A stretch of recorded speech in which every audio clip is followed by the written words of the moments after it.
વાળાને ત્યાં મળતી આ કઢી, જેની રેસીપી ઇન્સ્ટન્ટ અને ઇઝી છે, જે હું તમારી સાથે આજે શેર કરીશ. તો ચાલો આ કઢીની રેસીપીની શરૂઆત કરીએ.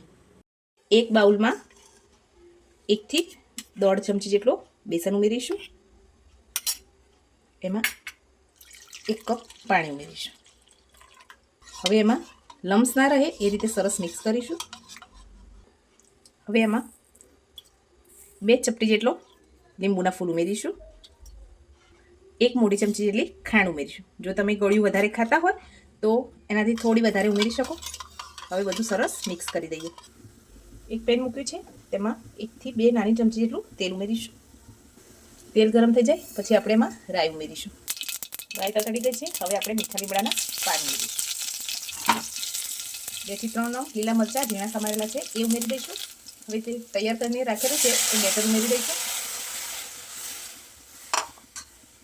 1/2 ચમચી જેટલી હળદર ઉમેરી દઈશું.